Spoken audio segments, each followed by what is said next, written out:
Hi, everybody. This is Marvin. Hi, everybody. I'm Marvin. So Marvin is my friend, and we're going to just have a conversation about small parts because I'm teaching this class, Acting for the Camera 101. Right. And one of the things that I think is really essential, especially for actors who are transitioning from theater into film and television, is that in order to get sort of going in film and television, you're probably going to play a lot of small parts first. Or forever. Or forever.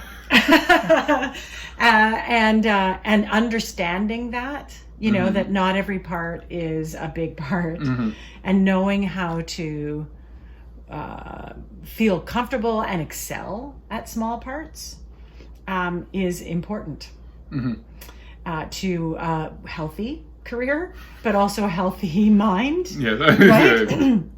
Because let's just talk about the Canadian industry for a second. Okay. So we do a lot of American service production. Yes.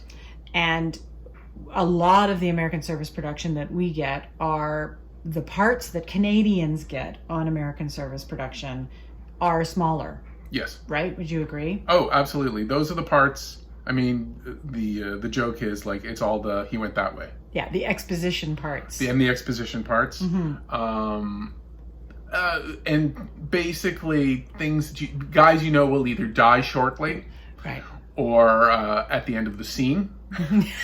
There'll be things like that, but they're the people that they need to support the story. Right. But you're not the focus usually of the story. You're not going to be the protagonist. You're going to be something that helps the protagonist story, and that's always been sort of a part of it that that sometimes is difficult to grasp. It's like, you are not, this is not about you, but they need you to keep the whole story going. Yeah, and you would know a little bit about story because, of course, everybody should know Marvin is a brilliant writer. Brilliant writer, and he writes a lot for television, and so he would know a little bit about writing for television and why these characters are important. They are. But what's interesting, because you mentioned the American Canadian, the Americans, because they have more money, will have more parts, and most Canadian shows will not have a lot of parts. In fact, you will get notes from your producer or from the first aid saying, "Can you combine roles because we just don't have the budget to get another actor in here."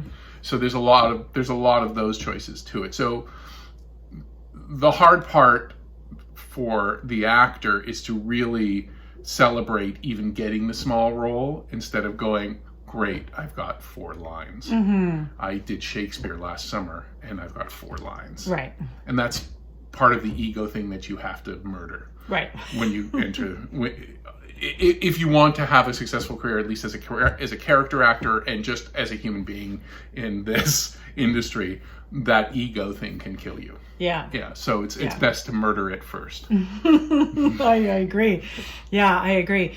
And I think that there's a real craft, I think, to getting small parts. Let's talk about auditioning for small parts, because to me, they're actually much harder to audition for than the bigger parts because you have so little information. In some ways they are.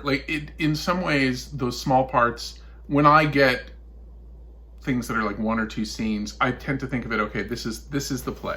This is all I'm doing. So, and a lot of the times it's exposition, it's poorly written, it's things they need to support the story to get on to the next bit. So you have to kind of get that mentality that it's not about you. And a lot of it is don't try and act so much. A lot of it is they need something very natural for the most part. Sometimes they need you to go crazy, like if you're being the guy who's tortured or the crazy nut bar in the cell, they need you to go crazy. So it's then you're allowed to choose some furniture. But for the most part, you're there to support the story. Like I was just talking to Jennifer. I just did something for a Canadian show, Murdoch Mysteries, and it was complete exposition. Right. There was nothing to it. So you have to look, and sometimes I have to ask those basic acting questions, like, what does my character want in this? And you go, okay, all he wants to do is this. all I want to do in this scene is this one thing. And then if you can add like a little character thing to it, because a lot of the times they don't even know what they're looking for. No, especially with the smaller parts, because because the part is there for a reason. Yeah, They it's usually the need math. it. Yeah, they need it. They actually haven't spent an awful lot of time thinking about the backstory or the character of that small part, because it's essential to the plot. That's what they need you for. Yeah.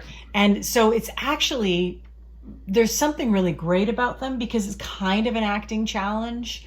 That what can you bring to it? What do you bring to it? Yeah, and a lot of it is the persona. Like one of the most successful character actor guys in town, aside from me, Tony Napo. Yeah. Who basically made a career out of being the gruff street guy, the criminal type, and basically you would just look at him and he had that toned down, and that can be a great thing. It can also kind of be a boring thing too, like where you just, those are the parts you constantly go up for, but they're gonna file you anyways. It doesn't matter. So you can invent that persona that you're really good at, that you're very natural with, that people believe in you for that. Tony did it.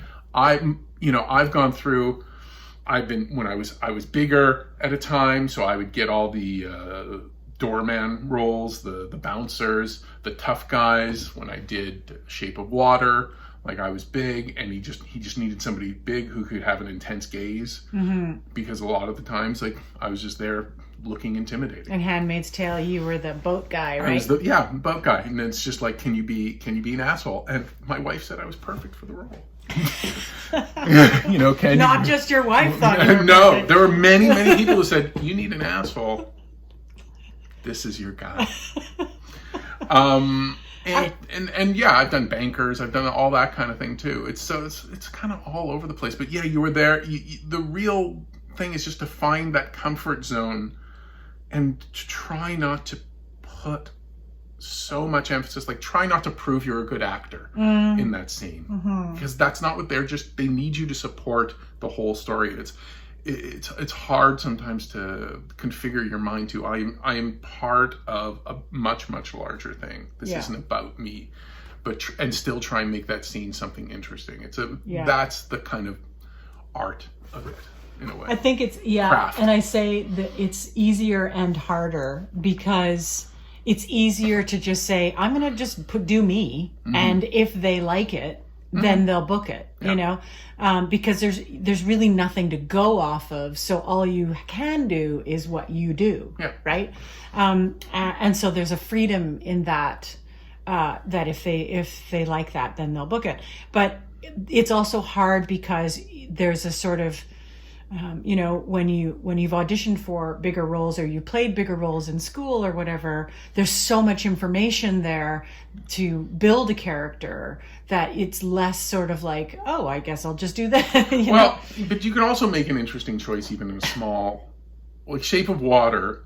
I'm convinced that one of the only reasons I got it is because the original scene, which wasn't even in the movie, in the final script when we were shooting, the scene I auditioned with was gone. And it was, my character had to read an address, so I pulled out a piece of paper and I just stared at it because it was in English and my character spoke Russian, and I just took forever to try and figure out what the word was. And I was like, and I did that for it's like a long few seconds of me trying to sound out the word. And then I did the same thing when I got the call back and Guillermo was there, and then he started playing with it. And so like a little choice like that, like just like pausing enough to think about, to see somebody struggling with a word, that can be like, that's your Academy Award performance, because really it's one scene and they're just looking for something that makes them lean forward and go, oh, yeah, that's interesting. Beyond just being an exposition character, there's a glimmer of a human there. There's a glimmer of a character, like something that makes something that'll make them lean just slightly forward and go, oh, that's an interesting person to watch. You don't want to be too interesting. You don't want to be the guy who's like taking away from the protagonist in the scene or something, but you want to be that person that just I believe that person's there. I believe what they're doing. Mm-hmm. They're not. You're not trying to show off. That person is just there doing what they're supposed to be doing. Yeah. I think that's the challenge. Yep. Is that being open enough to go, oh, I can actually be creative with something, and not.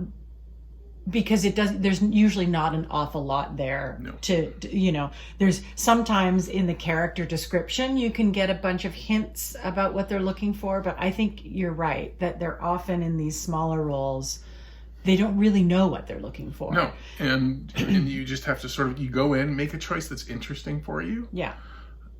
But, the trick is to not, for me at least, the trick is to try not to make a whole play, to try not to insert all of a complete spectrum of emotion into a scene that's basically about you saying he went that way. Yeah.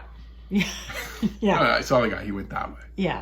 And that I know, especially in the beginning, was I came in and I was like ready to I just did Shakespeare in the Park, so I can, and no, they just want you to do that. Yeah. Just point that way and say that the guy went that way. Yeah. And that was a lot of those kinds of roles.